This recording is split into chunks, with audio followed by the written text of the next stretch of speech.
Church தொடர்ந்து ஒரு மத ஒற்றுமைக்கு வித்தான கிறிஸ்துமஸா இருக்கட்டும், நியூ இயரா இருக்கட்டும், இப்போ இந்த ஃபிளெக்ஸ் பேனர்லாம் வச்சிருக்கீங்களே, நீங்க இந்த கலைக்குழுல வேற இருக்கீங்க.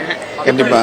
அதாவது மகாத்மா காந்தி என்ன சொல்லியிருக்காரு அப்படின்னா, எல்லா மதங்களும் ஒரே உண்மையை வேறு வேறு பாதையில் கொண்டு செல்கின்றன அப்படின்னு சொல்லியிருக்காரு. மதங்களுடைய அடிப்படை என்ன? மனித நேயம். மனித நேயம்னா என்ன? அன்பு.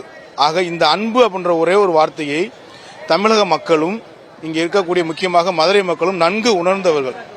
அதனாலதான் சித்திரை திருவிழாவுக்கு இஸ்லாமிய சகோதரர்கள் நீர்மோர் கொடுத்து வரவேற்கிறதும், இயேசு பாலன் பிறந்தது அனைத்து மதங்களை கடந்து மக்கள் இங்க தரிசிக்கிறதும், இன்னைக்கு நடக்கக்கூடிய இந்த அஷ்டமி சப்பரத்துக்கு நாங்க வரவேற்கக்கூடிய நிகழ்வு இதுதான்.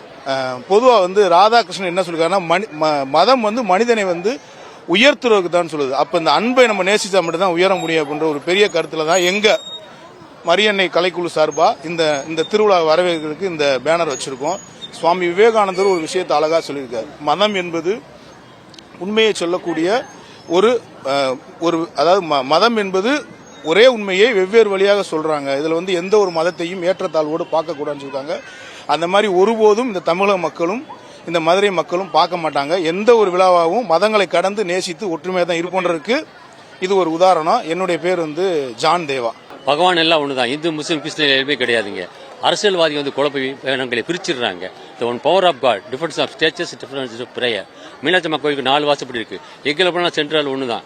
அதாவது Allah Murugan Christian everybody's one God is power. இவங்க அரசியல்வாதியெல்லாம் குழப்பி மக்களை திருப்பி விடுறாங்க. மக்கள் இதை பார்த்து தெரிஞ்சுக்கணும். அதனால கடவுள் ஆண்டவருடைய பாருங்க, இன்னைக்கு மழை கூலா இருக்கு, மதுரை கூலா இருக்கு.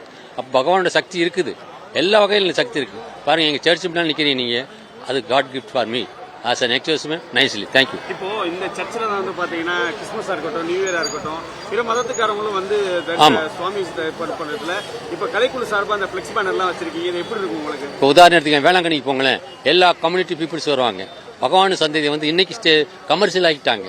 ஏன்னா திருப்பதிக்கு போனா கூட காசு கொடுத்தாதான் லட்டு கிடைக்கும். ஐயப்பனுக்கு போனா கூட தரிசனம் பண்றதுக்கு 5000 கொடுத்து ஆன்லைன் ஆயிட்டாங்க. பகவான் ஒன்று தான், ஆனா கமர்ஷியல் ஆயிட்டாங்க பகவான். அதான் கஷ்டமா இருக்குது.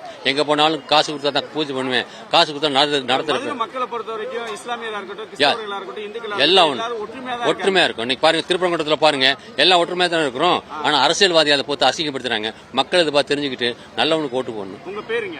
Arokiadas, ex army. நன்றிங்க. எங்களுக்கு பெருமை தான். வரலையில எல்லாம் வெயிட் பண்ணி, இவ்வளவு நேரம் வெயிட் பண்ணி நல்லா சூப்பரா பார்த்தோம் சாமியை. வீட்டுல எடுத்துட்டு போய் அரிசி பானையில போட்டு வைப்போம், அவ்வளவுதான்.